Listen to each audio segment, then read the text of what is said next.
অধিকাংশই, এবং এই অধিকাংশ মানে অধিকাংশ না, প্রায় ম্যাক্সিমাম গানেরই যে ভিজুয়াল হয়, কেন জানি আমার মনে হয় যে এই ভিজুয়াল আসলে গানটাকে ঠিকঠাকভাবে রিপ্রেজেন্ট করতে পারে না। আমাদের মগজে কারফিউ যদি না থাকতো তাহলে তো আমাদের এই এত কিছুর পরও এত নির্বিকার থাকার কথা না। আসলে মানুষের তো করার আগে নিজের ভাবতে হয় বা বলতে হয়, মানুষ তো বলতেছেই না, করা তো আরও অনেক পরের ব্যাপার। আমরা তো শুধু আনন্দ না, শুধু বিষণ্ণ না, শুধু রাগ না, শুধু প্রেম না, শুধু ফেটে পড়া না। হ্যাঁ, মানে সব কিছুই থাকে আসলে, তাই না? তো বিষণ্ণতা একটা পার্ট, সেটা কখনো কখনো সামনে আসে। ভিজুয়াল মানে চোখ তো আসলে কানের থেকে অনেক বেশি সেন্সিটিভ। গানের সাথে যখন ভিজুয়ালটা, এই যে এমটিভি বা ভিজুয়ালটা অ্যাড করে মিউজিক ভিডিও এমভি, হ্যাঁ, এইটা যখন আসলো তখন সবার কথা বলতে পারবো না, আমার কাছে এটা একটা বিপদই মনে হয়। মানুষ যা খায় মানুষ তো তাই। আমি যা খাই আমি। হ্যাঁ, আমি তাই তাই যদি হয় তাহলে আসলে কোনো কিছু চাওয়া দিয়ে অনেক সময় অনেক কিছু হয় না, এটা গ্রো করে আসলে। মেঘবালিকাটা তখন বাবু ভাই মাহমুদুজ্জামান বাবু উনি ওনার অ্যালবামে করেছিলেন মেঘবালিকা গানটা। উনি ওই সময়, আমি ওনার গানের দলের ম্যানেজার ছিলাম আসলে। এটা আমি কখনো বলি নাই, তোমাকেই প্রথম বলতেছে। এটা হচ্ছে রাশেদ জামান একজন, সম্ভবত ওনার নাম এটাই, আমি যদি ভুল না করে থাকি। উনি একজন সিনেমাটোগ্রাফার। আমি ওনার একটা ছবি দেখে আমার মনে হয়েছে আচ্ছা আচ্ছা, এই যে আমি 15 বছর পরে আমি এই গানটা দেখতে পারছি।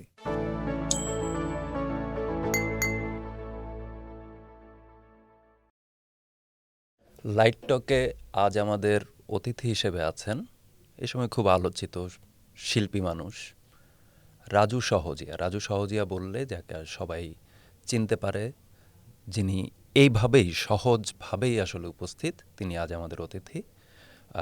রাজু সহজিয়া, আপনাকে স্বাগত চর্চায়, লাইট টকে। একদম সাম্প্রতিক একটা জায়গা থেকে যদি আমরা শুরু করি, যে রোদ কি উঠল, আজ তো বৃষ্টি সারাদিন। হ্যাঁ, মানে আজকে ওঠে নাই, আজকে সারাদিন বৃষ্টি। এখন বাইরে একটা খুব বিষণ্ণ বিকেল, খুব সুন্দর, এই বিষণ্ণতাটাও সুন্দর। এই যে বিষণ্ণতা, মানে রোদ যে গানটা আমরা সিনেমার একটা দৃশ্যের মধ্যে আমরা যারা রাজু যেই ফিগার, যে ক্যারেক্টার, যাকে আমরা চিনি আসলে নানাভাবে, বিশ্ববিদ্যালয় জীবন বলি, পথের মানুষ বলি, একসাথে পথ চলার জায়গা বলি, সেই জায়গা থেকে যারা চিনি, স্ক্রিনে দেখে আমরা একটু চমকেও গেছি কিন্তু। হ্যাঁ, যেন একটু মানে মনে হচ্ছে একটা সেখানেও কিন্তু একটা বিষণ্ণ বিষয় আছে, কিন্তু রোদের মধ্যেও একটা বিষণ্ণতা আছে। সেটা কেন, এই বিষণ্ণতা ঘুরে ফিরে কেন? এটাকে দুইভাবে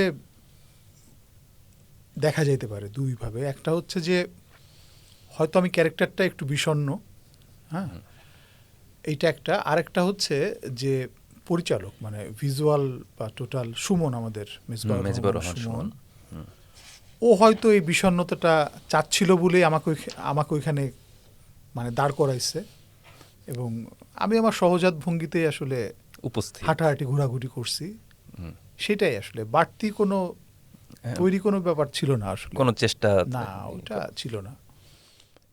এই গানটার মানে আমার একটা প্রশ্ন, মানে গানটা আমি শুনতে গিয়ে মনে হচ্ছিল যে আরও নতুন কোনো লাইন হয়তো, কোনো বাক্য, কথা হয়তো চলে আসবে। শুরু তো কথা, তো সেই জায়গায় মনে হলো যেন ছোট।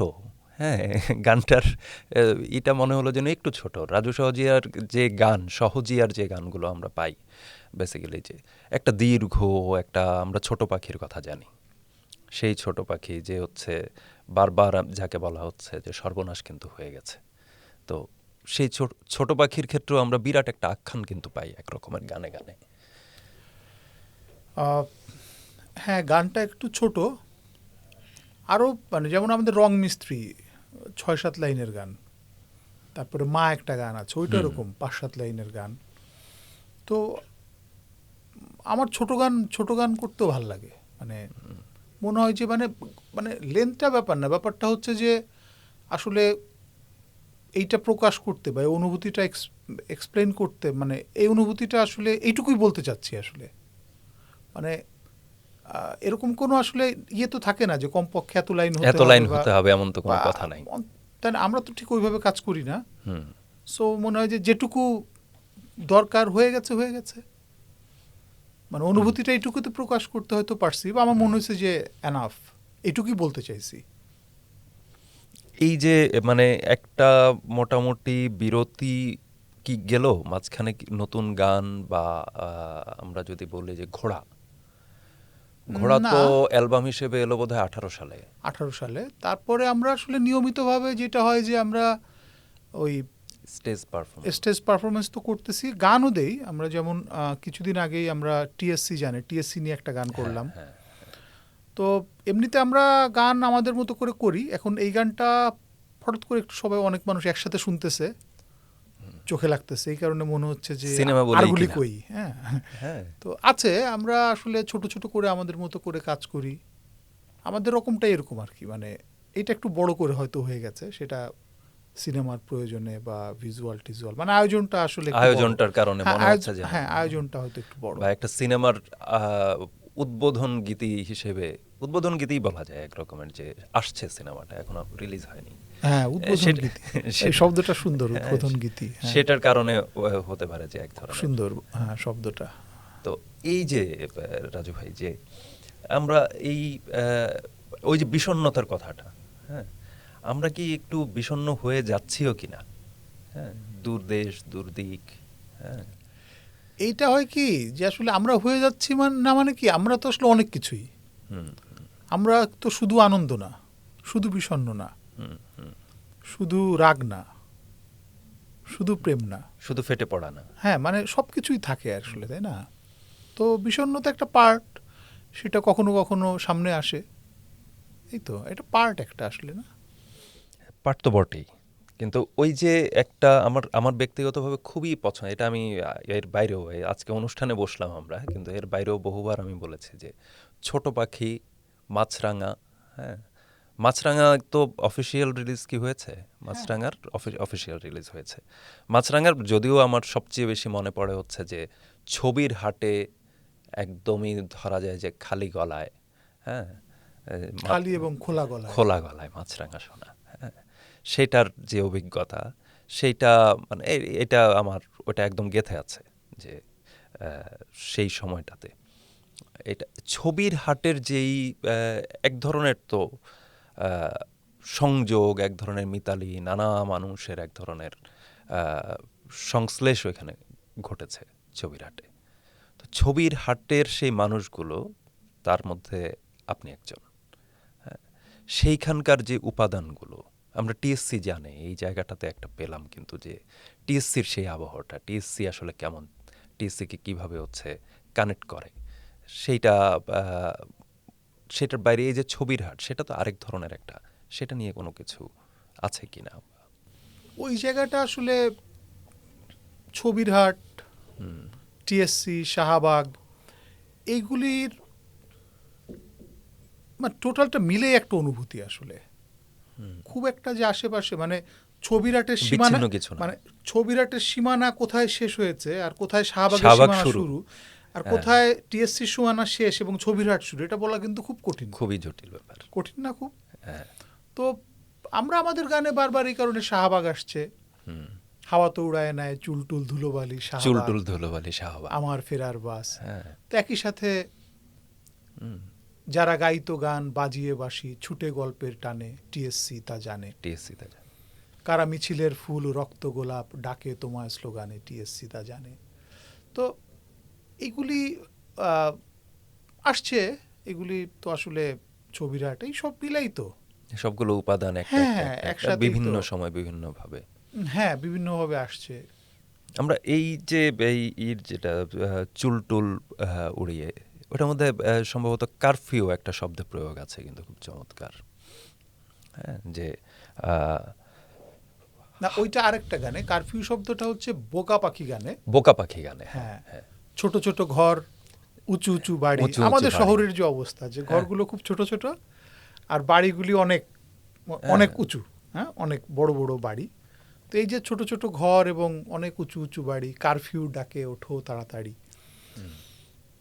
এরকমই তো, মানে লিখিত অলিখিতভাবে তো কারফিউ থাকে এই শহরে। এই কারফিউ কি নিত্যকারই তো একরকম, মানে একটা জায়গায় মানে নাগরিক হিসাবে আমি এই কয়টার পর এখানে থাকতে পারবো না, এখন এটা করতে পারবো না, তখন সেটা করতে পারবো না, ছেলেরা এইটুকু, মেয়েরা এইটুকু, এইখানে আসতে পারবো, ওইখানে যাইতে পারবে না। মানে এই যে যে পদে পদে নাগরিক হিসাবে, মানুষ হিসাবে যে আমাদেরকে আটকে ফেলা, এটাকে আসলে কি কারফিউ বলবো না? 6টার পরে উদ্যান বন্ধ। হ্যাঁ, বা এইটার বা- পরে আহ, আপনি এত রাত্রে এখানে কি করতেছেন, কি হ্যাঁ, করছেন, কি আপনার কি করছেন কাজ? এখানে? হ্যাঁ, হ্যাঁ, মেয়েরা কেন এখানে দাঁড়ায় চা খাবে, হুম, আছে না? তো এই যে যে বিভিন্ন ভাগে ভাগ করে করে আমাদেরকে আটকে ফেলা, এটাই তো আসলে, কারফিউ। তাই নয় কি? হ্যাঁ, মগজেও তো কারফিউ আছে। সেটা তো আছেই, মগজেই তো সবচেয়ে বড় কারফিউ। হ্যাঁ, মানে এই যে মগজের কারফিউর প্রসঙ্গটা, এটা কথা শুনতে শুনতে মনে হলো যে এই যে এই সময়ে আমাদের এই সংস্কৃতি নিয়ে, মানে আমরা চলতি ভাষায় বলে আর্ট কালচার নিয়ে, হ্যাঁ, প্রচুর এক ধরনের বিবিধ রকমের সবক, নানা কিছু আমরা পেলাম, নানা ধরনের কথাবার্তা পেলাম আমরা। যেমন বাউলরা আক্রান্ত হচ্ছে প্রতিনিয়তই, আর আপনি তো সহজিয়া। হ্যাঁ, তো সহজিয়ার যে ধারা, যেই জায়গা থেকে সহজিয়া, বা সেইটার সাথে তো আসলে বাউল ধারা মিশে যায়, এই মাটির প্রতিটা উপাদান মিশে যায়। তো এই যে আক্রান্ত হওয়া, বা আমাদের শিল্পীরা যখন হচ্ছে বিভিন্ন সময় আক্রান্ত হচ্ছেন, বা সর্বশেষ যদি বলি আমাদের মাজারগুলোতে একরকমের আক্রমণ হয়েছে, মাজারগুলোর এক ধরনের আলাদা ধরনের, বা সেটা হয়তো আমরা সোকল্ড শহুরে নাগরিক বা শিক্ষিত মধ্যবিত্ত যদি বলি, সেটা হয়তো একটু দূর থেকে দেখি, কিন্তু সেটার তো একটা আলাদা ইকোসিস্টেম আছে, তার আলাদা বেঁচে থাকার ধরন আছে, গড়ে ওঠার ধরন আছে, সেটাকে যে আক্রান্ত করছি, তো ওইটা কি মগজের কারফিউর কারণে হচ্ছে? এখানে মগজের কারফিউ তো, হ্যাঁ, এখানে আমরা যারা নাগরিক বা আমরা যারা ক্ষমতার কাছাকাছি, ক্ষমতার স্বাদ নেই বা ক্ষমতাবানদের আশেপাশে থাকি, কেউ কেউ ক্ষমতাবান, কেউ কেউ ক্ষমতাবানদের আশেপাশে থাকি, তাদেরও ক্ষমতা আছে। তো অন্তত এরকম যে অসংখ্য মানুষ আছেন বা একটা বড় অংশের মানুষ আমরা আছি এই শহরে, আমাদের মগজে কারফিউ যদি না থাকতো তাহলে তো আমাদের এই এত কিছুর পরও এত নির্বিকার থাকার কথা না। আসলে আমরা আসলে কি যথেষ্ট পরিমাণে বলতেছি বা আমরা কি যথেষ্ট পরিমাণে করতেছি সেই আক্রান্ত মানুষগুলোর জন্য? এখন আসলে এই জায়গায় পাল্টা প্রশ্ন, মানে করণীয় কি, আসলে করবে কি, কি করলে বলা হবে যে করা হচ্ছে? কি করলে বলা হবে যে করা হচ্ছে? বা এটা দৃষ্টিগ্রাহ্য হবে? এগুলো তো অনেক পরের ব্যাপার, মানে করা তো অনেক ফিজিক্যাল, মানে অনেক, হুম, মানুষের তো করার আগে নিজের ভাবতে হয় বা বলতে হয়, মানুষ তো বলতেছেই না, করা তো আরো অনেক পরের ব্যাপার। আমরা তো আসলে মগজে ওই কারফিউর জায়গা থেকে আমরা তো জিনিসটা বলতেছি না, মানে অ্যাড্রেসই করছি না। অ্যাড্রেসই করতেছি না ঠিক মতো। তো এইটা এই এই যে অ্যাড্রেস, আমরা এই অ্যাড্রেস করছি না, বা কেউ কেউ তো করছে, তারপরও কেউ কেউ করছে, আপনি তো নিশ্চয়ই করছে। বা আপনার গানেও আছে, বা আরও বিভিন্ন গানে আমরা পাই যে আপনি সরাসরি বলছেন যে সর্বনাশ হয়ে গেছে। সর্বনাশটা আসলে কোথায় হলো? সর্বনাশের কথাটা তো বলছেন হ্যাঁ, হয়তো আসলে। বলছি যে গানটা হেরে গেছে এখন। হ্যাঁ, এইভাবেই যে গানের মানুষদের উপরে, প্রাণের মানুষদের উপরে যখন আক্রমণ হয় তখন তো আসলে গান হেরে যায়। আমাদের সঙ্গীত প্রতিষ্ঠান আক্রান্ত হয়। হ্যাঁ, আমি সর্বশেষ যদি বলি যে উদীচী, ছায়ানটের মতো প্রতিষ্ঠানও তো আক্রান্তই হলো আলটিমেটলি। বা এরপরে বিভিন্ন সময়, আরও পরে, আরও আগে, যত পেছনে যাব তাও পাবো, যত সামনে যাব তাও পাবো কিনা আমরা জানি না। মানে খুব বেশি নৈরাশ্য হয়ে যায় কিনা সেটা আলাদা প্রশ্ন। এই যে মানে আমি আবার একটু সর্বনাশের জায়গাটাতে যাই। হ্যাঁ, মানে সর্বনাশটা বলতে আসলে কি, কতটা সর্বনাশ? এটা তো মাপা কঠিন। হ্যাঁ, আসলে এই মুহূর্তে আমরা যেটা দেখতেছি আমরা তো সেটাই বলতেছি। হুম, তো এই মুহূর্তের সর্বনাশটা বেশি না কম সেটা আসলে কী দিয়ে মাপবো? সেটা মাপার চেয়ে গুরুত্বপূর্ণ যে যে সর্বনাশটা হচ্ছে সেটা নিয়ে কথা বলা এবং সেটার বিপরীতে দাঁড়ানো, এটাই গুরুত্বপূর্ণ। এখন এই যে আপনার গানের মধ্যে বারবার আমরা দেখেছি যে একদম চলতি উপাদানগুলো রং মিস্ত্রিতে যদি আমি যাই, রং করো রং মিস্ত্রি বা রং করা বেলুন আকাশে উঠছে, আমরা কিন্তু রঙিন বেলুন আকাশে উড়ে যাচ্ছে সেটা আমরা পাচ্ছি, খুব সহজ কথা, হ্যাঁ, খুব সহজ। খুব সহজ হ্যাঁ, কথা। হ্যাঁ, উড়ে যাচ্ছে, সেই মনে হয় যেন হ্যাঁ, দৃশ্য আমরা খুব পরিচিত দৃশ্য। হ্যাঁ, এই দৃশ্যগুলোকে নিয়ে, হ্যাঁ, সহজিয়া এই দৃশ্যের সংকলন করতে চায় নাকি আসলে এই দৃশ্যগুলোকে বারবার ওই স্মৃতিতে টোকা দিয়ে দিয়ে জাগাতে চায়? দেখো, মানুষ যা খায় মানুষ তো তাই। আমি যা খাই আমি তাই। হ্যাঁ, আমি তাই তাই যদি হয় তাহলে আসলে কোনো কিছু চাওয়া দিয়ে অনেক সময় অনেক কিছু হয় না। এটা গ্রো করে আসলে, এবং কিভাবে গ্রো করে সেটার স্পষ্ট ধারণা আসলে আমার নাই। কিন্তু হয়তো এইভাবে অনুভূতি বা এইভাবেই হয়তো এক্সপ্রেস করতে ভাল লাগে বা হয়ে যায়, মানে ব্যাপারটা এরকম আসলে। মানে এটা খুব প্ল্যান্ড না। খুব প্ল্যান্ড কনস্ট্রাকটিভ ওয়েতে কিছু হয়। শোনার পরে মনে হয় এটা কনস্ট্রাকটিভ, হ্যাঁ এটা গুড কনস্ট্রাকশন, কেউ কেউ মানে ফিল করা যায়, হয়তো কেউ কেউ ফিল করে, বাট এটা কিভাবে হয় এটা ব্যাখ্যা করা খুবই কঠিন কাজ। আমি পারি না কিভাবে হয় এটা ব্যাখ্যা করতে। মানে বিষয়টা হচ্ছে যে গানটার সাথে, গানটা নিজে থেকে আস্তে আস্তে আস্তে আস্তে করে এই জীবনের সাথে সাথে বেড়ে উঠছে। কোথাও না কোথাও ভেতরে নিশ্চয়ই আছে, এই কারণে বাইরে আসছে। কোথাও না কোথাও তো আছে, কোথাও না কোথাও থাকে। এটা, এই জায়গাটা আমার খুব একটা এই জায়গা মনে হলো, যে একটা ইন্টারেস্টিং জায়গা মনে হলো। আমি জাস্ট দুদিন আগেই আমি একটু শেয়ার করি যে দুদিন আগেই একটা কনভারসেশন আমি শুনছিলাম আর কি, ইউটিউবে শুনছিলাম। তো সেখানে বলছে যে ইউরোপের মগজ বা ইউরোপের ব্যক্তি কোথায় থাকে, ইউরোপের আমি, ইউরোপিয়ানদের আমিটা থাকে হচ্ছে মাথায়, মগজে। হ্যাঁ, আর প্রাচ্যে চীন, ভারতবর্ষে বা এই জায়গায়, এই অঞ্চলে, এই অঞ্চলগুলোতে আমি থাকে হচ্ছে বুকে। হ্যাঁ, এবং বলছে যে গড়ে ওঠার প্রসঙ্গটা এই কারণে আমার মনে পড়লো, যে বলছে যে চীনারা বলে এই যে প্রকৃতি, পাখি, জল, হাওয়া, ঘাস এবং আমি মানুষ, হ্যাঁ, পশু পাখি সব একসাথে বেড়ে উঠছি। হ্যাঁ, আর ইউরোপ বলে যে আমি ওদের রক্ষণাবেক্ষণ করে করে ওদেরকে বড় করে তুলছি। হ্যাঁ, মানে এই জায়গাটা আমি একটা আপনার কথার সাথে আমার হঠাৎ করে মনে পড়লো। বিষয়টা কি এই ধরনের কিছু? মানে আমি অনুভূতির জায়গাটা জানতে চাচ্ছি। আমি যখন গানটা তৈরি করছি, গানটা যখন হয়ে উঠছে, এই যে হয়ে ওঠাটা বললেন, গড়ে ওঠাটা বললেন, প্রক্রিয়াটা কি? এইটা মাথা থেকে হয় না হৃদয় থেকে হয়, এটা ব্যাখ্যা করা তো খুবই কঠিন ব্যাপার। মানে জায়গাও লোকেট করা খুব কঠিন। তবে এই প্রক্রিয়াটা আসলে আমারও অজানা, আমি ঠিক জানি না। শুধু এইটুকু, ওই যে বললাম আবারও আই রিপিট, যে এইটা ভেতরে কোথাও আছে, অনুভূতিটা আছে। ওই অনুভূতিটাই হয়তো শব্দ সুরকে আঁকড়ায় ধরে ধরে বের হয়ে আসে। আছে না, মানে কিছু একটাকে ধরে বের হয়ে আসা, কোনো একটা ফর্ম, মানে শব্দ এবং সুর, এটা আসলে একটা ফর্ম, যে ফর্মে অনুভূতিটা রূপান্তরিত হচ্ছে, ট্রান্সফর্ম হচ্ছে। এইটুকুই আমি ফিল করতে পারি। মানে ধরো অনেক শব্দ আছে, অনেক সুর আছে, কিন্তু তুমি সেটাকে ফিল করতেছো না, তার মানে আসলে এটা হয় নাই। শব্দ সুর আসলে একটা ফর্ম মাত্র, অনুভূতিটা আসলে ওইটাকে মূলত হ্যাঁ, চালিত করে। তাই তো মনে হয় আর কি। মানে অনুভূতিটা ওইটাকে মানে চালিত করে, মানে আকার দেয়, বা অনুভূতিকে ওইটা আকার দেয়, অনুভূতিকে ওইটা আকার দেয়।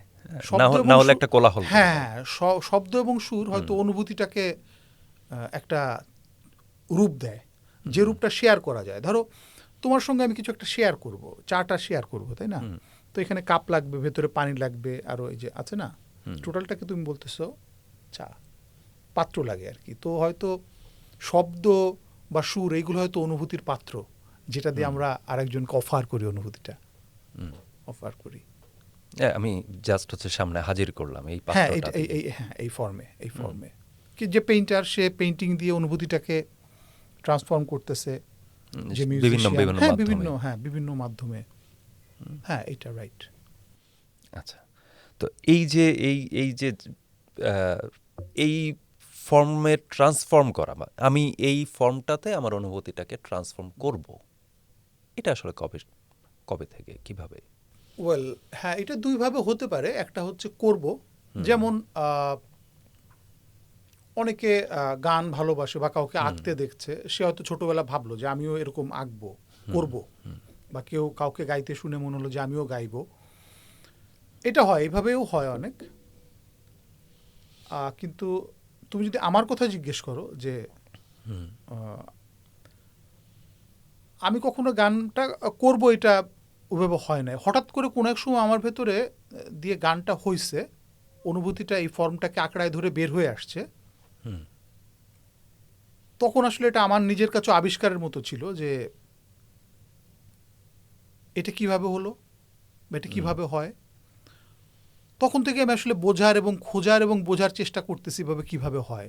এখনও আমি পুরোপুরি জানি না এটা কিভাবে হয়, মাঝে মাঝে হয় আর আমি দেখি এটা হলো।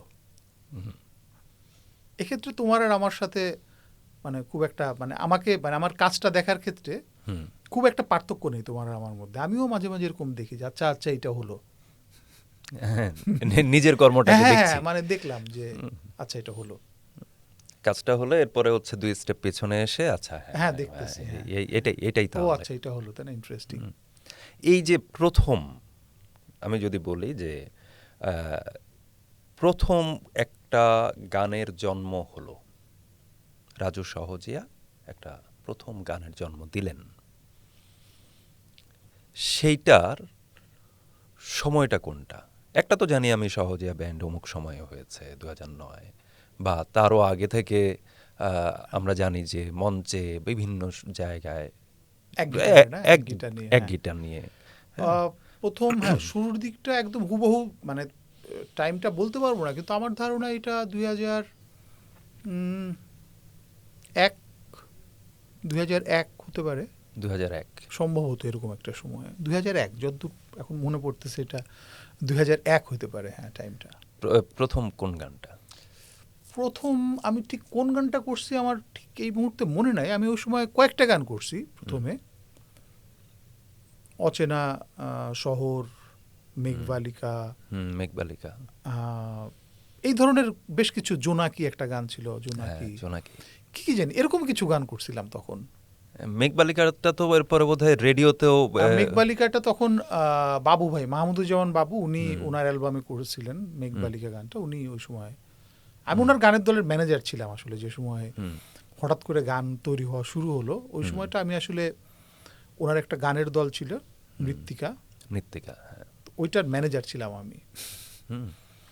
সেখান থেকে গানের দলের ম্যানেজারি করতে করতে মানে ব্যবস্থাপক থেকে হচ্ছে, কিন্তু ব্যবস্থাপক কেন কেন গানের দলের ব্যবস্থাপক? অনেক কিছুর তো ব্যবস্থাপক হওয়া যায়, একটা কর্পোরেট প্রতিষ্ঠানের ব্যবস্থাপক হওয়া যায়, একটা ফুটবল দলের ব্যবস্থাপক হওয়া যায়। হয়তো এগুলোর যোগ্যতা ছিল না, এই কারণে এটা হয়েছিলাম। হ্যাঁ মানে এটাও কিন্তু একটা খুবই ইন্টারেস্টিং আলোচনা হতে পারে যে কেউ কেন আসলে কিছু একটার ব্যবস্থাপক হয়। হ্যাঁ, দুটো কারণে হয়, মোটা দাগে যদি আমরা ভাবি দুটো কারণে হতে পারে। একটা হচ্ছে খুবই কিছু একটা হতে হবে, সেটা আমি একটা মানে কোনো একটা চাকরি বা কোনো একটা কাজ দরকার আমার, সেটা ABCD একটা হলেই হয়। আমি এ চেষ্টা করছিলাম, হয় না, বিতে হলো, বি হলো না, সিতে হলো, বা বিতে হোয়াট এভার, এইটা একটা।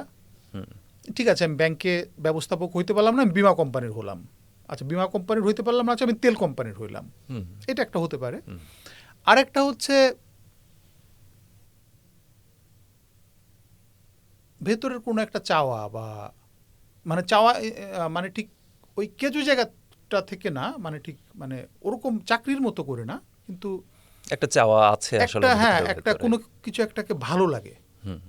হ্যাঁ, হয় না যে মানুষ, অনেকে ফুলের বাগান করে, মানে ছাদে আছে না, কোথাও জায়গা নেই, ছাদে একটু জায়গা আছে, ওই ছাদে যে মানে ওই ওই সে হয়তো অনেকেই থাকে, সবাই কিন্তু মানে একটা বড় উঁচু বাড়িতে কিন্তু অনেকগুলো পরিবার থাকে না, ছোট ছোট ঘরে, কিন্তু সব পরিবার কিন্তু ফুলের চাষ করে না বা ফুলের গাছ লাগায় না, গুটি কয়েক পরিবার লাগায়। আবার কিছু পরিবার আছে অন্য কিছু হয়তো করে, মানে এক একজনের শখ বা থাকে না। তো এরকম আর কি, যে আমি গানের দলের বা গান টান মানে ভেতরে থেকে কোনো এক জায়গা থেকে হয়তো একটা পছন্দ বা একটা চাওয়ার জায়গা থেকে হয়তো সেটা তো জুড়ে গেলাম আর কি, থাকে না, এটাকে বলে আসলে ঠিক চাকরি করা না, এটা হচ্ছে জুড়ে যাওয়া, যে ওই দলের সাথে থাকলাম, মানে থাকি আর কি, একটা লাইকিংস, একটা ভালো লাগে আর কি। তো সেটা হচ্ছে মানে আমি মৃত্তিকার সাথে আপনি যুক্ত হলেন, মৃত্তিকার সাথে এটা হচ্ছে আরেকটু আগে বোধ হয় 2001-2002 এই সময়টাতেই। তো সেখানে হচ্ছে মেঘবালিকা প্রথম, এটা তো এটা কি আপনার সুরেই? হ্যাঁ, আমার গানের সব সুরই আপনার সুর, ওই দুটো একসাথেই হয় আসলে, এটা মানে আলাদা করে কখনো, মানে আমার ক্ষেত্রে আসলে আলাদা করে লেখা বা আলাদা করে সুর করা কখনো হয় নাই, যেটা হয়েছে একসাথেই হয়। আচ্ছা, তারপরে তো আমরা রাজু সহজিয়ার রূপান্তরের আগেই আমরা রাজু ভাইকে বিভিন্ন জায়গায় আমরা গান গাওয়ার সময়টা আমরা পেলাম, ক্যাম্পাসের বিভিন্ন অনুষ্ঠানে, বিভিন্ন আয়োজনে, মিছিলেও। হ্যাঁ, ততদিনে বুঝে ফেললাম যে আমাকে দিয়ে এটা ছাড়া আর কিছু হবে না। তো এই যে মানে সিদ্ধান্তটা যে আমি আসলে গানের দিকেই যাত্রা করব, একটা কি কোনো কংক্রিট সিদ্ধান্ত ছিল কখনো, নাকি এই যেতে যেতে যেতে যেতে ঘটনাটা ঘটে গেল? গানের ব্যাপারটা যেতে যেতেই হয়েছে, মানে ব্যান্ডের ব্যাপারটা হয়তো একটু ডিসাইসিভ ছিল, বাট গান করতেছি, জাস্ট করতেছি এরকম। ব্যান্ড ফর্মের করলেন কেন পরে, কেন সহজিয়া? দেখলাম দলবল নিয়ে গান করতে ভালো না, আসলে এই ফর্মটা, ব্যান্ডের যে ফর্ম, এই ফর্মটা খুব ইন্টারেস্টিং, অনেকগুলো মানুষ একসাথে মিউজিক নিয়ে কাজ করা, এই ফর্মটা মানে আমি দেখছি আমার আশেপাশে ক্যাম্পাসে, যেমন মেঘদল ছিল, তারপরে চিৎকার ছিল, তারপরে মনুসরণী, রিপনদের মনুসরণী ছিল, এরকম বেশ কিছু ব্যান্ড ছিল, বাট আমি কখনো ব্যান্ড করবো এই ডিসিশন আমার ভেতরে ওরকম ছিল না, একা একা গান করতেছিলাম।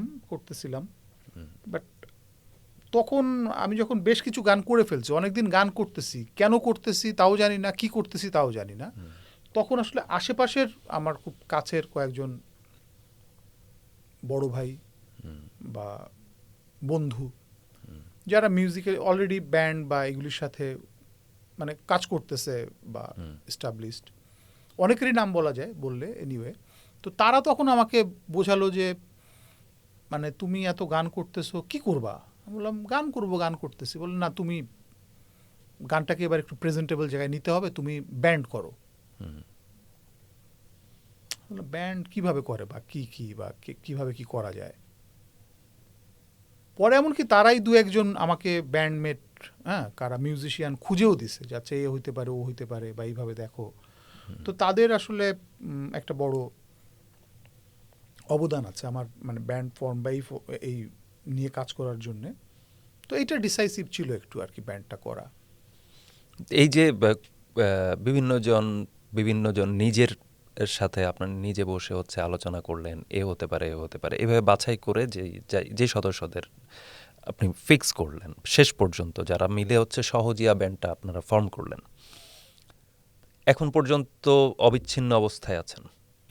না, পুরোপুরি যে অবিচ্ছিন্ন অবস্থায় আছি তা না, কেউ দেশের বাইরে চলে গেছে, কেউ নিজের ব্যস্ততায়, যেটা হয় আসলে, মানে একটা পরিবার আস্তে আস্তে বড় হতে থাকলে বিভিন্ন জন, প্রত্যেকের প্রয়োজন তো আসলে এক জায়গা থেকে মেটে না বা হয় না, ফিট করে না জিনিসটা। আর আমাদের দেশে তো মিউজিকে ওরকম প্রফেশনালিজম কম, যার কারণে অনেকেই আসলে প্রচণ্ড ইচ্ছা তাগিদ থাকার পরেও হয়তো দেশে থাকতে পারেনি, তাকে বাইরে পড়তে চলে যেতে হয়েছে, কিছু রিয়েলিটি আছে।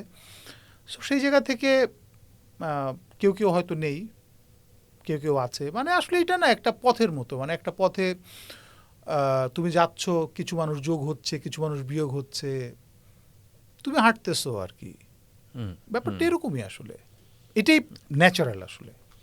ন্যাচারাল না। এই যে এই ব্যান্ড ফর্ম হলো, তারপরে হচ্ছে যাত্রাটা এগোতে থাকলো। আমরা আমাদের শোনা বিভিন্ন সময়ে যে গানগুলো, সেগুলোকে আস্তে আস্তে স্টুডিও ভার্সনে, আস্তে আস্তে অ্যালবামের ফরম্যাটে, কোনোটা হচ্ছে মিউজিক ভিডিওর ফরম্যাটে আমরা রিলিজ হতে দেখতে থাকলাম একে একে। এটা আমাদের জন্য এক ধরনের অভিজ্ঞতা, কিন্তু আপনার দিক থেকে অভিজ্ঞতাটা কি? মানে এই যে একটা ফর্ম, একটা তো আপনি বললেন যে একটা ইমোশনকে আমি একটা ফর্মে রূপান্তর করলাম, একটা গান যেটা হলো, গান, right, গানে হলো, গান, বা একটা সুর জন্ম নিল, রাইট রাইট। হ্যাঁ। তারপর সেইটার আমি একটা কম্পাইলেশন করে, এই যে মানে প্রেজেন্টেবল, মানে ওই ওই ওই যে বিষয়টা, মানে একটা জিনিস আমি তো প্রেজেন্ট করে ফেলছি, একটা ফর্মে রূপান্তর করে ফেলছি, একটা ফর্ম আমি প্রেজেন্ট করে ফেলছি আমার শ্রোতাদের সামনে। এইবার আসছে যে এটা মোর প্রেজেন্টেবল হওয়া উচিত, হ্যাঁ, সেজন্য একটা কাঠামো দরকার। হ্যাঁ, সে কাঠামোর মধ্য দিয়ে তারপর আমরা দেখলাম যে একটা অ্যালবাম এলো, অ্যালবামের মধ্য দিয়ে এটা আরেক ধরনের কাঠামো, এটা ধরা যায়, ছোঁয়া যায়, মানে ছোঁয়া যায়, হ্যাঁ, হ্যাঁ, একগুচ্ছ স্পর্শ করা গান যায়। আমি ছুঁয়ে দেখলাম এরকম। এই যে বিষয়টা, এই ট্রান্সফরমেশন বা এইটাকে আসলে কিভাবে আপনি? এটা খুব সুন্দর, এটা খুব গতিময়, এটা খুব গতিময়, এটা খুব জীবন্ত, প্রাণবন্ত। মানে ইন দ্যাট সেন্স যে ব্যান্ড মিউজিকের ক্ষেত্রে ব্যান্ড ফর্মটা এরকমই যে এটা খুবই কি বলা যায়, এটা খুবই তারুণ্য বা যারা ইয়াং তরুণদের খুব ইনভলভমেন্ট থাকে এখানে। তো এখনও অনেক ক্যাম্পাসগুলিতে, মানে ধরো সবসময় সবচাইতে মেধাবী এবং তরুণ এনার্জেটিক যে মানুষগুলি, তাদের সামনে যাওয়ার সুযোগ হয়, তাদের সাথে গাওয়ার সুযোগ হয়, গান গাওয়ার সুযোগ হয়, তাদের কথা শোনার সুযোগ হয়, অনুভূতিটা শেয়ার করার সুযোগ হয়। এটা আসলে দুর্দান্ত। এটা ব্যান্ড করার ক্ষেত্রে এটা আমার ইন্টারেস্টের জায়গা ছিল, যেটা আসলে এখনও আমার কাছে খুব প্রয়োজনীয় এবং খুবই দারুণ একটা ব্যাপার মনে হয়। মানে তরুণদের সংস্পর্শ, এক ধরনের প্রতিনিয়ত তরুণদের সংস্পর্শে আসার হ্যাঁ একটা হ্যাঁ সুযোগ হয়। একদম, হ্যাঁ হ্যাঁ, তাদের সাথে কথা বলা, অনুভূতিটা ভাগ করে নেয়ার, এই যে যে জীবন্ত থাকা, জ্যান্ত থাকা, জ্যান্ত একদম, থাকা, একটা একদম। থাকে না, একটা জ্যান্ত একটা ঢেউ, প্রবল, হ্যাঁ। হ্যাঁ, ঢেউয়ের নদীতে তুমি আছো, ভেসে আছো, বা সেখানে তুমি বহমান। এটা তো আসলে দারুণ ব্যাপার, এটাই দরকার। ঢেউ যেহেতু এলো, অপেক্ষা চলে আসতেছে। হ্যাঁ, অপেক্ষা, হ্যাঁ, যত দূর অপেক্ষা। চোখ যায় ঢেউ ঢেউ, ওপারে আছো কি কেউ কেউ, এই কেউ কেউ মানে এই খোঁজাটা কাকে আসলে? আমি এপারে ডাকাডাকি, কাকে ডাকছি? ওই যে বললাম যে এটা আসলে একটা অনুভূতি, জানো, মানে কারো কথা মনে মাথায় রেখে যে এটা হয় না আসলে, মানে হয় না, মানে ইন দ্যাট সেন্স আমার ক্ষেত্রে হয় না, আমি মানে সবার দায়িত্ব নিচ্ছি না, হ্যাঁ, অবশ্যই অবশ্যই। আমার ক্ষেত্রে হয় না। যেমন ধরো, এটা আসলে এই গানটা তুমি যেটার কথা বললা, এই গানটা হঠাৎ করে আমি হয়তো দীর্ঘদিন আমি এটার অনুভূতিকে খোঁজার চেষ্টা করছি, যে এই গানটা আমাকে যদি কেউ ভিজুয়ালি দেখাইতে বলে আমি কি দেখাবো। খুবই জটিল ব্যাপার। আমি না এটা অনেক ভাবছি, অনেক ভাবার পরে এই গানটা তৈরি হওয়ার প্রায় 15 বছর পরে আমি একটা ছবি দেখছি। ছবিটা দেখে আমার মনে হয়েছে যে আচ্ছা, ও এই যে এই গানটা, এই তো এই গানটা এখন আমি দেখাইতে পারবো গানটা। আমি একটু ফটোগ্রাফি দেখছি। কার ফটোগ্রাফ? এটা আমি কখনো বলি নাই, তোমাকেই প্রথম বলতেছে। এটা হচ্ছে রাশেদ জামান, একজন, সম্ভবত ওনার নাম এটাই, আমি যদি ভুল না করে থাকি। উনি একজন সিনেমাটোগ্রাফার। আমি ওনার একটা ছবি দেখে আমার মনে হয়েছে আচ্ছা আচ্ছা, এই যে আমি 15 বছর পরে আমি এই গানটা দেখতে পারছি। হ্যাঁ, আমি দেখতে পারছি। এর আগ পর্যন্ত একটা বিমূর্তায়, হ্যাঁ, একটা এর আগ abstraction। পর্যন্ত এই গানটা আমি দেখার চেষ্টা করছি, কিন্তু আমি দেখতে পারি নাই। আরেকটা গান আছে যে এপার ওপার মাঝখানে নদী, অনেক আগের গান, অনেক আগের হ্যাঁ, গান। প্রায় এটা 20 রেকর্ড বছর। হয়েছে কিনা? হ্যাঁ হ্যাঁ, হয়েছে, এটা 20 বছর আগের গান। হ্যাঁ, মাঝখানে নদী, হ্যাঁ, অ্যালবামে বোধহয় নেই। এটা তানের অ্যালবামে ছিল, যেটা আমাদের তানে, একটা, হ্যাঁ আমাদের একটা বিশ্ববিদ্যালয় ব্যান্ড ছিল, ব্যান্ড ছিল হ্যাঁ ওইটার অ্যালবামে সহজই ছিল। আর আগে যেটা। সহজিয়ার আগে, হ্যাঁ ওইটা আমি ওই ব্যান্ডের ম্যানেজার ছিলাম। হ্যাঁ, তো এই গানটা আমরা যেহেতু সহজিয়ার অ্যালবাম হিসেবে দুটো অ্যালবাম আমাদের হাতের সামনে আছে, এরপরে কিছু রিলিজ আছে, ওই মূলত ইউটিউবে ভিডিও রিলিজ আছে। এই গানটা আমি ব্যক্তিগতভাবে খুঁজেছি, আমার কানে আছে গানটা, হ্যাঁ, যে গানটা আমি শুনেছি, হ্যাঁ, এবং সম্ভবত বেশ কয়েকবারই আমি শুনেছি এই গানটা। টিএসসিতে একসময় আমরা এক গিটারে হ্যাঁ খুব গাইতাম। হ্যাঁ, হ্যাঁ টিএসসিতে শুনেছি। গানের ভিটার প্রসঙ্গটা আমার মাত্রই মনে হলো। গানের ভিটার কথাটা মনে আছে যে এটা কত সালের দিকে হবে? 5-6 দিকে, মানে কনসার্ট ফর ফাইটার্সের পরপর পরপর পরপর পরপর সম্ভবত এবং কফিল আহমেদ, কফিল ভাই সহ, কফিল ভাই অনেকেই ছিলেন, হ্যাঁ একদম মূল উদ্যোক্তাদের হ্যাঁ। একজন ছিলেন। সেই গানের ভিটাই কিন্তু একটা অদ্ভুত ব্যাপার ছিল। হ্যাঁ আমরা সপ্তাহে একদিন গান করতাম ওইখানে, হ্যাঁ, সবাই একদিন হ্যাঁ, সন্ধ্যায় এসে, সন্ধ্যায় সন্ধ্যা বিকেল বিকাল সন্ধ্যা। আলো কমে আসছে এই সময় থেকে শুরু হতো। আমার মনে পড়ে যে এই বৃষ্টি বাদলার দিনে ছবিরহাটের ভেতরে এই বটতলায়, হ্যাঁ, যে জোর বৃষ্টি নামলো, ছুট দিয়ে চারুকলার ভেতরে গিয়ে গরম পেটিস খাচ্ছি। গরম পেটিস খাচ্ছি, হ্যাঁ, এবং গান গান থামছে না, গান হ্যাঁ, থামছে না, হ্যাঁ। মোল্লার সেই বোল বোল বাজিয়ে বাজিয়ে গান হচ্ছে, হ্যাঁ, তাল দেওয়া হচ্ছে, কেউ হয়তো মাটিতে টাইলস ঠুকে ঠুকে তাল দিচ্ছে, হ্যাঁ। তো সেই জমজমাট, এটার মধ্যে আমার যতদূর মনে পড়ে বহু মানুষকে আমি দেখেছি যারা সেখানে চিরকুটের সদস্যদেরকে আমি দেখেছি সেখানে আসতে বসতে, পরে চিরকুট হয়েছে, হ্যাঁ। বা এইভাবে যে যাত্রাটা, এই যে সম্মিলন, শিল্পী বলতে আমি শুধু সঙ্গীত শিল্পী বলছি না, মানে শিল্পী মানুষেরা বিভিন্ন ক্ষেত্রে যারা আসলে কাজ করেন, দেখেন বা দেখার চেষ্টা করেন, অনুভূতিকে আকারের দেওয়ার একটা চেষ্টা করেন নিজের কোনো একটা ফর্মে, সেটা গান হতে পারে, অন্য কিছু। এই সম্মিলনটা কি আমাদের একটু কমে গেল কিনা, বা ওই জায়গা থেকে যে এত এত মানে চমৎকার সব কাজ আমরা পরে ওই অ্যালবামবদ্ধ বলি বা এক্সিবিশন বলি, বিভিন্ন মাধ্যমে যে আমরা পেলাম, সেইটার উৎস কি ওই আড্ডা কিনা বা ওই সংযোগটা কিনা কোনোভাবে? ওইটা তো খুব গুরুত্বপূর্ণ একটা ব্যাপার ছিলই।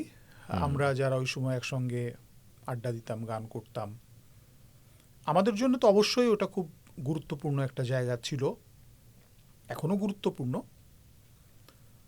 কিন্তু ওই যে কফি হাউস, হ্যাঁ, কতজন এলো গেল, কতজনই আসবে, হয়তো কেউ কোথাও এখন অন্য ফর্মে অন্যভাবে করতেছে অনেকে, আমরা হয়তো সেটা জানি না,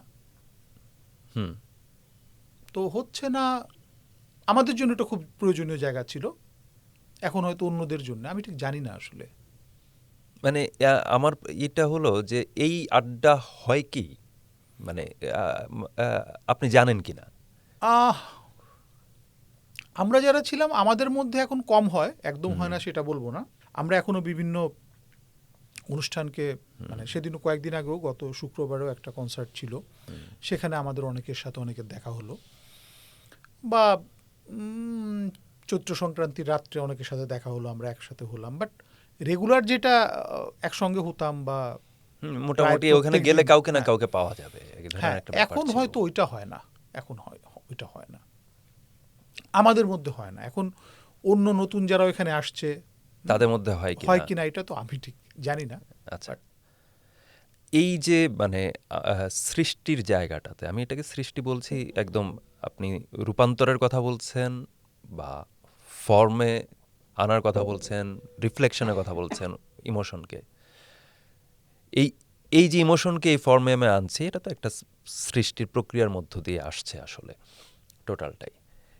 এই জায়গাটাতে আসলে মানে সৃষ্টিশীল মানুষদের যূথবদ্ধতা কোনোভাবে সহায়ক হয় নাকি বিচ্ছিন্নতা সহায়ক হতে পারে?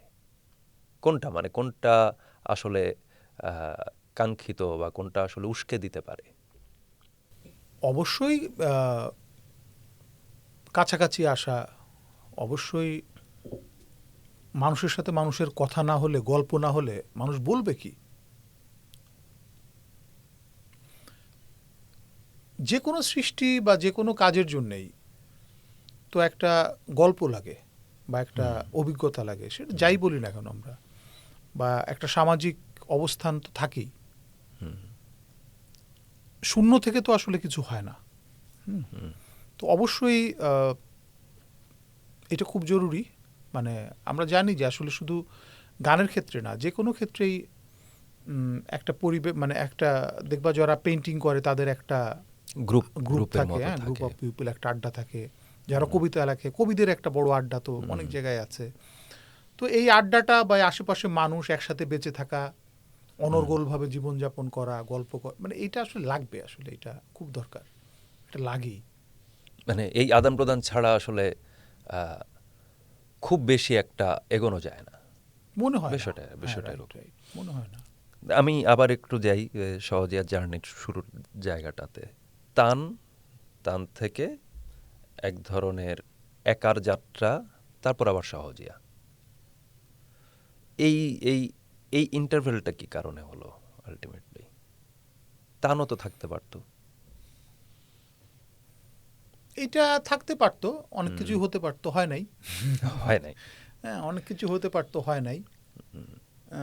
কখনো আসলে এগুলো তো খুব চিন্তা করে কিছু করা না, পরিস্থিতিতে আসলে যখন যে পরিস্থিতি ছিল ওই পরিস্থিতিতে আমরা বা আমি হাঁটছি, চলছি, যে পথ সামনে আসছে, 2-3টা পথ হয়তো আসছে, অনুভূতি দিয়ে যে কোনো একটা বেছে নিতে হয়েছে, বেছে নিচ্ছি, চলতে থাকছি, চলতেছি এখনো, তাই তাই তো। আমরা আসলে অধিকাংশ সময় হয় কি জানো, আমরা অধিকাংশ সময় একটা বিষয়কে পরে এসে ওইটাকে লজিক্যাল করার বা ওইটাকে এক ধরনের যুক্তি দিয়ে প্রতিষ্ঠিত করার চেষ্টা করি বা ব্যাখ্যা করার চেষ্টা করি। কিন্তু আমার মনে হয় যে অধিকাংশ সিদ্ধান্ত, অধিকাংশ পথ আসলে মানুষ চলতে চলতে অনুভূতির জায়গা থেকে, বা কি জানি বিভিন্ন কারণে মানুষ হাঁটতে থাকে, যাইতে থাকে। খুব যে মানুষ খুব কনসিয়াসলি বেছে কুটে হিসাব কিতাব করে, কি জানি, আমার মনে হয় না মানুষ এরকম করে বা চলে, মনে হয় না। আচ্ছা, এই যে মানে সহজিয়ার যাত্রা বা সঙ্গীতের, আপনার সঙ্গীতের যাত্রা, সেটা আমি 2000-এর পর থেকে, যদি আমি এক টাইম লাইন ধরি, 90s-এ আমাদের একটা ব্যান্ডের পিরিয়ড গেছে। আপনি একটা ব্যান্ড ফর্ম করেছেন, এই কারণে আমি ব্যান্ডের কথা বলছি। একটা ব্যান্ডের পিরিয়ড গেছে, 80s-এ একটা গেছে। সেটার এক ধরনের টোন আমরা দেখেছি। খুব কোনোটা দেখা গেছে হেভি মেটাল পর্যন্ত আছে, হেভি মেটাল পর্যন্ত আছে।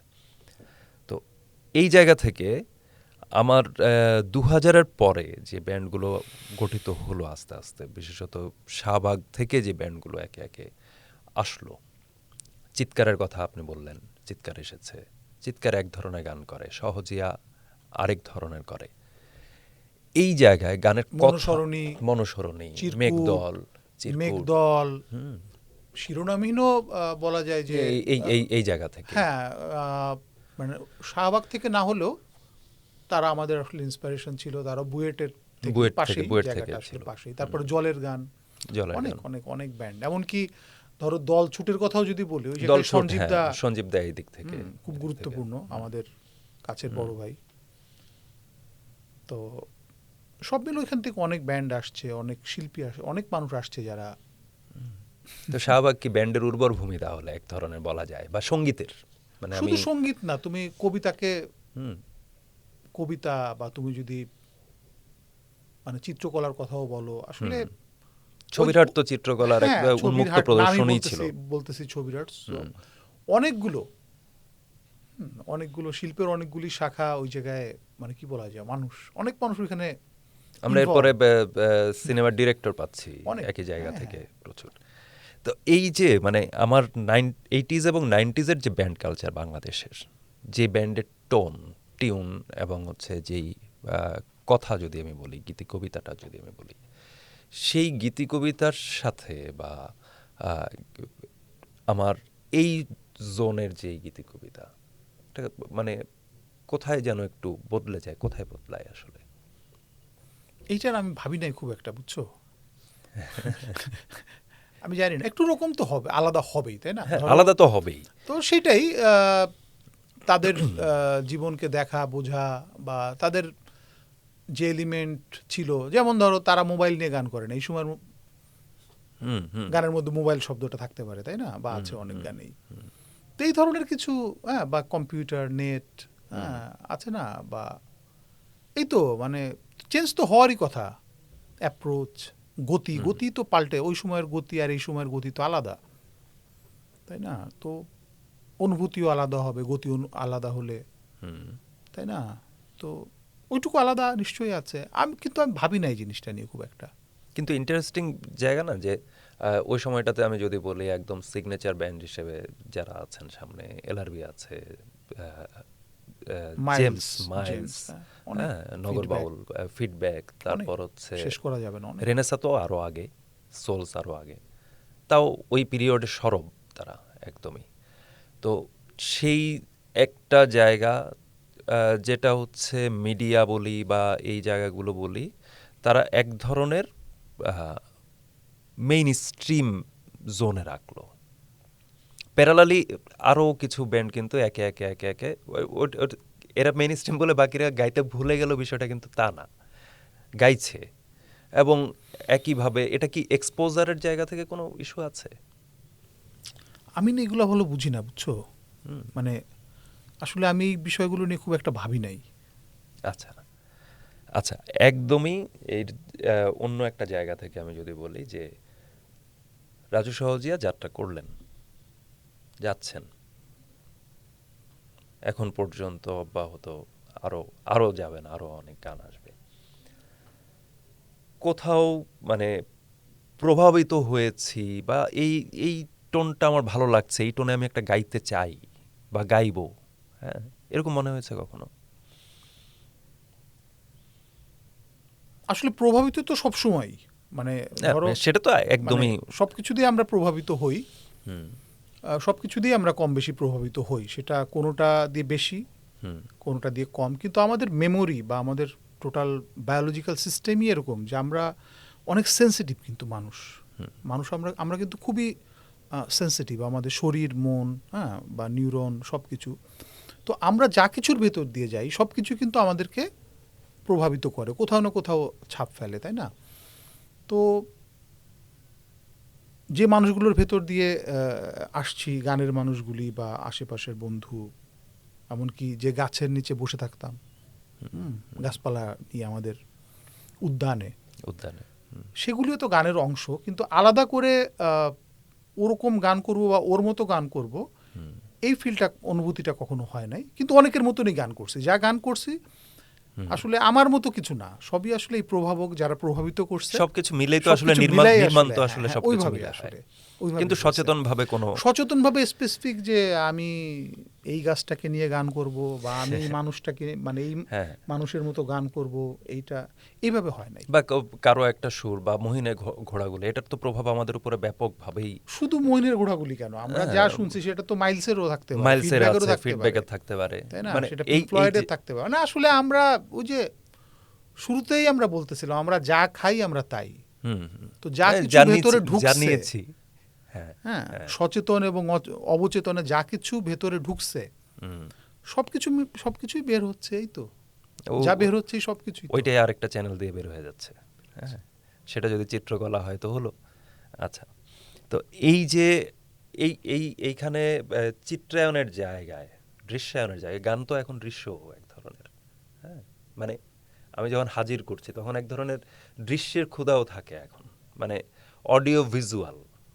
এখন অডিও ইন্ডাস্ট্রি এটা একেবারেই আলাদা আলোচনা। আপনি আলাপের শুরুতেই বলেছেন যে এক ধরনের প্রফেশনালিজমের ঘাটতির জায়গা উল্লেখও করেছেন যে এই জায়গাটার কারণে। তো আমরা তো এখন গান বললে এক ধরনের ভিজুয়ালও চিন্তা করি। আপনি বললেন যে যতদূর চোখ যায় ঢেউ ঢেউ, ওটা আপনি 15 বছর পরে গিয়ে মনে হলো যে এই গানটা আমি দেখলাম। তার মানে ভিজুয়ালাইজেশনের একটা ব্যাপার কিন্তু থাকে। এটা ধরো থাকে। যে প্রত্যেকটা কবিতার মধ্যেও কিন্তু একটা সুর থাকে, হুম হুম একটা ছবি থাকে, তাই না? একটা পেইন্টিং যেটা ভিজুয়াল, ওটার মধ্যে কি একটা মিউজিক থাকে না? ওটার মধ্যে তো একটা মিউজিক থাকে। তো এই যে এই আমি যদি বলি ছোট পাখি বা আমি সর্বশেষ যেটা, এটা না হয় সিনেমার, অবশ্যই সিনেমার ডিরেক্টর হয়তো এটা দৃশ্যায়ন বা চিত্রায়নের জায়গাটা, কিন্তু এইখানে বা আমরা যদি বলি মাছরাঙার কথা, আমি বললাম মাছরাঙার যতটুকু মনে পড়ে যে একটা নদীর পাড়, এই ধরনের একটা দৃশ্যায়ন আছে এবং সহজিয়ার সদস্যদের এক ধরনের উপস্থিতি অনুপস্থিতি দুটোই আছে, মানুষের চলাচল, মানুষের হাসি মুখ, কথা, এই ধরনের কিছু চিত্রায়ন আছে। এই চিত্রায়নগুলোর জায়গায় যে মাছরাঙা, আসলে আমি কোথায় হঠাৎ এক মাছরাঙার দেখা, হ্যাঁ, তো সেই হঠাৎ মাছরাঙার যে দেখা, সেইটাকে আমি সামনে আনছি, ভিজুয়াল মাধ্যমে নিয়ে আসছি, সেইখানে আপনার সাজেশনটা বা আপনার সাথে কতটুকু ম্যাচ করে? আহ, এটা না করতে পারলে সবচেয়ে ভালো হতো। হুম, হয় যে আমাদের ভিজুয়াল মানে চোখ তো আসলে কানের থেকে অনেক বেশি সেন্সিটিভ। হুম, হুম। তো যার কারণে গানের সাথে যখন ভিজুয়ালটা, এই যে এমটিভি বা ভিজুয়ালটা অ্যাড করে মিউজিক ভিডিও এমভি, হ্যাঁ, হুম, এইটা যখন আসলো তখন সবার কথা বলতে পারবো না, আমার কাছে এটা একটা বিপদই মনে হয়। এরপরের প্রশ্নটা হতে পারে তাহলে আপনারা কেন করছেন। হুম। না, আহ, আমি আগের প্রশ্ন, আরেকটা প্রশ্ন আছে মাঝে, সেটা হচ্ছে বিপদ কেন মনে হয়? বিপদ মনে হয় কারণ আসলে, আচ্ছা তুমি ধরো কি করো, তুমি লেখালেখি করো, লেখালেখি করি, সংবাদ। সংবাদ, আচ্ছা ঠিক আছে। এখন তোমাকে যদি নিচে তরমুজ বেচতে বলা হয়, তুমি একটু বিপদে পড়ে যাবে না? অবশ্যই। আচ্ছা ওটা বাদ দিলাম।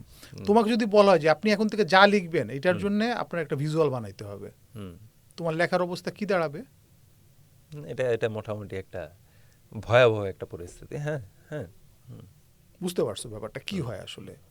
তো আমি একটা কাজ পারি, আমাকে যখন আরেকটা কাজের বার্ডেন দেওয়া হয় হুম, বা নিতে হয় একদমই খানিকটা কেজো জায়গা থেকে, এটা তো আসলে আমার জন্য একটা চাপ, বা এটা যে কারোর জন্যই একটা চাপ, কিন্তু এটা, হুম।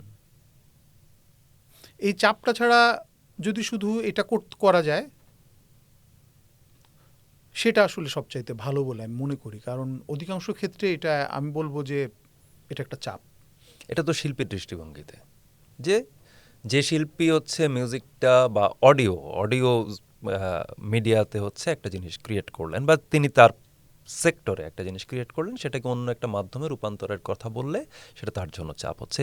এবার আমি যদি বলি যে এটা আহ, ভোক্তার জায়গা থেকে, হ্যাঁ, যিনি এটাকে আসলে গ্রহণ করবেন, যিনি নেবেন জিনিসটা, তার জায়গা থেকে যদি আমি বলি, তিনি তো দুটো একসঙ্গে পেলে তার জন্য ভালো হতে পারে, নাকি তার জন্য মন্দ? এই জায়গায় অধিকাংশ সময় আসলে ভোক্তা ঠকে যায়, এটা কিরকম? আমার ধারণা। কিরকম? ঠকে যায় কিভাবে? অধিকাংশই, এবং এই অধিকাংশ মানে অধিকাংশ না, প্রায় ম্যাক্সিমাম গানেরই যে ভিজুয়াল হয়, কেন জানি আমার মনে হয় যে এই ভিজুয়াল আসলে গানটাকে ঠিকঠাকভাবে রিপ্রেজেন্ট করতে পারে না। মানে সুরকে ঠিক দৃশ্যে ধরা যায় সুর না। মানে সুর শব্দ বা ওই চিন্তাটাকে বা ওই কাজটাকে ভিজুয়াল দিয়ে, এটা আসলে আমার মনে হয় যে অধিকাংশ সময় এটা সম্ভব হয় না, ফেইল, মানে আমরা ফেইল করি। বিশেষ করে আমরা যে পরিমাণে একটা গানের ভিজুয়ালের জন্য যে পরিমাণে অ্যারেঞ্জমেন্ট দরকার, এটা আসলে একজন মানে আর্টিস্টের থাকে না ওই পরিমাণে ক্যাপাসিটি, বা এত প্রফেশনাল না আমাদের জায়গাটা। তো যার কারণে অধিকাংশ সময় জোড়াতালি দিয়ে কিছু একটা রাখতে হবে।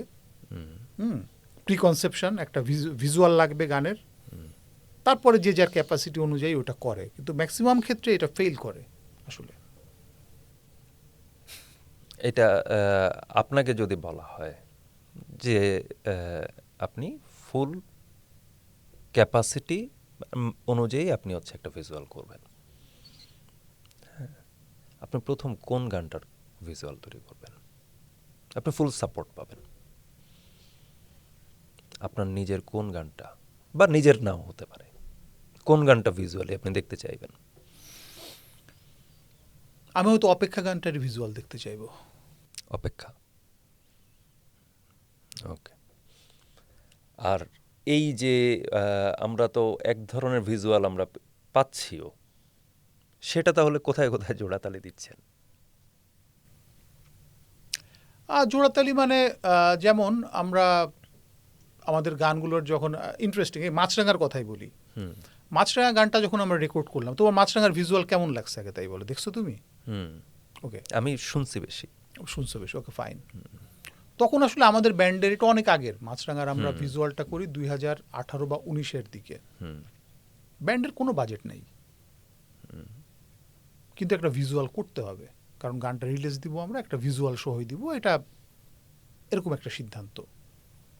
কারণ তখন গান মানে ভিজুয়াল, এরকম একটা প্রিকনসেপশনই আমাদের সবার ছিল, বা ম্যাক্সিমাম ক্ষেত্রে ওইটাই হচ্ছিল, আমরা ওইটার বাইরে যাইতে পারিনি। তো আমরা এরপরে কি করলাম, কিন্তু ওই পরিমাণ ইনভেস্টমেন্ট বা ওই, এটা অনেকের মতনই, হুম হয়তো খুব কম ব্যান্ড, দু একটা ব্যান্ড হয়তো এফোর্ড করতে পারে, আমরা পারতেছিলাম না। তো আমরা আমার এক বন্ধুকে বললাম যে, আমিন ভাই আমার বন্ধু, ওনাকে বললাম যে আপনার তো শুনছি একটু ওই মানিকগঞ্জের দিকে যাওয়া আসা আছে, ওনার শ্বশুরবাড়ির দিকে, তো আমরা একদিন তাহলে আপনার ওই জায়গায় বেড়াইতে যাব, আপনি একটা গাড়ি ম্যানেজ করে দেন, আমাদের নিয়ে চলেন বেড়াইতে, সাথে এই এই ক্যামেরা যাবে, বা এক বন্ধু ছোট ভাই সোহা করে বললাম এই একটা ক্যামেরা নে, হুম আমরা গেলাম। এই ট্যুরটারই পরবর্তীতে আমরা নিজেরাই এডিট করে আমরা নিজেদের মতো একটা, কি বলা যায়, একটা একটা মানে zero budget production, production, guerrilla production. তো এইভাবে আমরা গানের ভিজুয়াল নিয়ে কাজ করি। তো সেই জায়গা থেকে আসলে আমি কেন চাইবো আসলে ভিজুয়ালের বার্ডেন নিতে? আচ্ছা, এই যে তাহলে আমি এই জায়গাটাতে একটা ডিবেট আসলে আগে থেকে ছিল যে অডিও মাধ্যম, অডিও তো একটা মাধ্যম, অডিও মাধ্যম আসলে ভিজুয়ালের মধ্য দিয়ে খর্ব হয় কিনা কোনোভাবে। এখন খর্ব হয় কিনা, এখন প্রশ্নটা হচ্ছে, যেমন ধর আমার খুব প্রিয় ব্যান্ড মেঘদল, এখন ওরা যে ভিজুয়ালগুলি দিচ্ছে বা করতেছে প্রত্যেকটাই, অলমোস্ট আমি বলবো প্রত্যেকটাই, আমি যে গোটা দেখছি আর কি, ওরা ওদের গানের ওই ম্যারিটটা ওদের ভিজুয়ালের মধ্যে রাখতে পারতেছে, যেটার ক্যাপাসিটি ওদের আছে। কিন্তু আমি তোমাকে নিশ্চিতভাবে বলতে পারি বাংলাদেশের দ্বিতীয় আরেকটা ব্যান্ডের থাকলেও তৃতীয় আরেকটা ব্যান্ডের আসলে এই পরিমাণে ক্যাপাসিটি বা এই পরিমাণে ক্যাপাবল না। কিন্তু তারাও কিন্তু বাংলাদেশের বাকি 10-12টা ব্যান্ডও কিন্তু ভিজুয়াল দিচ্ছে, মানে যেন তেন ভাবে করে দিচ্ছে, তাকে দিতে হচ্ছে, অনেকে দিচ্ছে, অনেকে দিচ্ছেও না, আমরা আমাদের সব গানের ভিজুয়াল দেই তা না, দেই না, কিন্তু অনেকে দিচ্ছে। তো এখন তুমি ধরো এক সাবজেক্টে তোমার পরীক্ষা হচ্ছে 100-র মধ্যে, তুমি 100-র মধ্যে ধরো গানে 80 পাইলে অনেক ভালো করলা, এখন ভিজুয়ালে যখন তুমি গেলে আরো 100 মার্ক, 100 মার্ক 200, তুমি ভিজুয়ালে 30 পাইলা, তাহলে তো আসলে তুমি কত পার্সেন্ট মার্ক পাইলা? 55। তুমি বিপদটা বুঝছো, ভিজুয়ালের বিপদটা? মানে সে হচ্ছে দেখা গেল যে ভিজুয়ালটা অ্যাড হয়ে ওটাকে, হ্যাঁ, অনেক ক্ষেত্রে নামিয়ে আনছে, যদি না মিলে, ম্যাক্সিমাম ক্ষেত্রে মিলতেছে না ক্যাপাসিটির কোশ্চেনে। আচ্ছা, আমরা একদমই যে এই যে যাত্রা অনেকক্ষণ ধরে আমরা এটা আসলে আলাপটা শেষ হতে চাইবে না, এটা খুব স্বাভাবিক। আমরা এই যে রৈদের যেই গানটা, রৈদ গানটা, এটার তো শ্যুট হয়েছে সম্ভবত সুনামগঞ্জ বা এরকম জায়গায়। তো এইটা নিয়ে আবার খুব একটা আলোচনা হচ্ছে। আমি এইখানটাতে একটা প্রশ্ন আমি করতে চাই, সেটা হচ্ছে যে একটা প্রশ্ন আসছে যে এটা কোন জায়গায়, এটা কি বিদেশে শ্যুট করা? সম্ভবত আপনি এই প্রশ্ন ফেস করেছেন বেশ কয়েকবার। হ্যাঁ, তো সুনামগঞ্জ শোনার পর, হ্যাঁ, বা বাংলাদেশের কোনো এক মাঠে প্রান্তরে কোথাও এটা শ্যুট হয়েছে, হ্যাঁ, এটা শোনার পর মানুষের ভিতরে বিস্ময় নাকি হতাশা বেশি কাজ করে? বিদেশ হলে একটু ভালো হতো, এরকম কোন বিষয়? না, হতাশা না, বিস্ময় আসলে, যে আচ্ছা এরকম এত সুন্দর জায়গা আছে বাংলাদেশে, অনেক মানুষই বিস্ময়টা কাজ করে। হ্যাঁ, বিস্ময়টা কাজ করে। আচ্ছা, সহজিয়ার পরের অ্যালবাম আমরা কবে পাবো? পরের অ্যালবামের কথা ঠিক এই মুহূর্তে বলতে পারতেছি না। আমরা আসলে হয়েছে যে আমরা খুব প্ল্যান করে বা টাইম লাইন নিয়ে কাজ করি না, করা হয় না ওইভাবে। আমাদের কিছু সিঙ্গেল বা কিছু গান নিয়ে কাজ করতেছে, এখন সেগুলি অ্যালবাম আসবে না ঠিক একটা একটা করে আসবে, আমি এখনো ঠিক মানে নিশ্চিত লাস্ট না। অ্যালবামের পর 8 বছর কেটে গেছে। হ্যাঁ, কিন্তু আমরা এই 8 বছর অনেক গান দিছি, 8 বছরে আমরা, অ্যালবাম কিন্তু অ্যালবাম দেওয়া হয় নাই। আমরা আসলে অ্যালবাম একটা চাপও আসলে, একসাথে অনেকগুলি গান করতে পারলে ভালো একটা, কিন্তু একটা চাপও একসাথে অনেকগুলা গান একবারে দেয়া, ওইটাও একটু আছে আসলে। সহজে এই প্রথম কোনো সিনেমার সাথে সরাসরি কাজ করলো, তাই তো? হ্যাঁ, এই জায়গাটাতে আরো এক্সটেন্ড করা, মানে পরবর্তীতে আরো সিনেমায় কাজ করা, আসলে বা এর আপনার আগেও তো আমরা থিয়েটারের এক্সপেরিয়েন্স আছে। এর আগেও আমরা 2-1টা সিনেমায় কাজ করার মানে কথা হয়েছে, বা হয়তো টুকটাক কাজ শুরুও করছি, কিন্তু এটা সাকসেসফুল হয় নাই বা শেষ পর্যন্ত হয়ে ওঠে নাই। কিন্তু এবার সুমনের এইটায় রইদে আমরা প্রথম কাজ করতেছি। এক্সপিরিয়েন্স জানতে চাচ্ছিলা? এক্সপিরিয়েন্স তো খুবই ভালো, খুবই ভালো। বিশেষ করে সুমনের যে টিম, আমাদের ডিরেক্টর ফেস কার্ড, ওদের মানে প্রোডাকশন হাউস খুবই অর্গানাইজড, ডিসিপ্লিন, এবং সুমনের ক্যাপাসিটি, যে মানে ডিরেক্টর হিসাবে বা প্রডিউসার হিসাবে ওর যে ক্যাপাসিটি, এটা দুর্দান্ত। আর গানটা তো করলাম, গানটা মিউজিক প্রডিউস করছে শোয়েব, ও তো অনেক মেঘদলের গিটারিস্ট। ও আসলে কি বলবো, সেটা আসলে বলার চেয়ে যারা গানটা দেখছে বা দেখবে তারাই বুঝতে পারবে যে আসলে এটা খুবই দুর্দান্ত একটা কাজ ছিল, ভিজুয়াল এবং মিউজিক প্রোডাকশনে দু জায়গাতেই একদম। না, এইটা ধরে সামনে কি আমরা ফুল কোনো সিনেমা, পরবর্তীতে সিনেমার সাথে এটা এই নাকি মুহূর্তে মিলে গেলে করা মিলে হবে? গেলে আসলে তাই হওয়া উচিত, মানে আমাদের ক্ষেত্রে তাই। আসলে আমরা তো খুব রেগুলার এই জায়গায় কাজ করা হয় নাই, তো মিলে গেলে বা ওরকম ওই যে অনুভূতির ট্রান্সফরমেশন যদি কারোর সাথে হয়, যোগাযোগটা যদি হয়, তাহলে ট্রাই করা যেতে পারে। দর্শক এবং শ্রোতারা নিশ্চয়ই অপেক্ষায় থাকবে। আমরা সেই যেই হাওয়া উড়ায় নেয় চুলটুল শাহবাগ, হ্যাঁ, ধুলোবালি ধুলোবালি আমার শাহবাগ, ফেরার বাস। তো এই যে ফেরারি বাস, ফেরার তো কোনো আসলে সুযোগ নেই, ফেরারি বাস সবসময় উড়েই চলে যায়। হ্যাঁ, ফেরা বিষয়টা সম্ভবত সবচেয়ে রোমান্টিক ধারণাগুলোর একটা, কারণ মানুষ ফিরতে পারে কি আসলে কোথাও কখনো? হ্যাঁ, এটা নিয়েও গান করছি একটা, ফেরা। ফেরা, আকাশের ওই নীলে ভাবছি যাব চলে, পথটা ভব ঘুরে ফেরে না, ফেরে না, ফেরে না। শুধু যেতেই থাকে। হ্যাঁ, যেতেই থাকে। ধন্যবাদ চর্চাকে সময় দেওয়ার জন্য, লাইট টককে সময় দেওয়ার জন্য। ফেরা বা সেই যে অপেক্ষার ঢেউগোনা, যেটাই বলি না কেন, ফুলের কাছে, পাখির কাছে বা পাতার কাছে যে সুরের চাওয়া, সেই সুরের চাওয়া, সেই সুর চলে আসা, সেই অনুভূতিকে আরেকটা মাধ্যমে, সুরে, কথায়, গানে বা শিল্পের যে কোনো জায়গায় একটা অট্টহাসিও হতে পারে, সেখানে রূপান্তরের যে বিষয়, সেটা নিয়ে আমরা কথা বললাম। সহজভাবে সহজ পথ ধরে এগোচ্ছে, সহজ কথায় সহজ সুরে।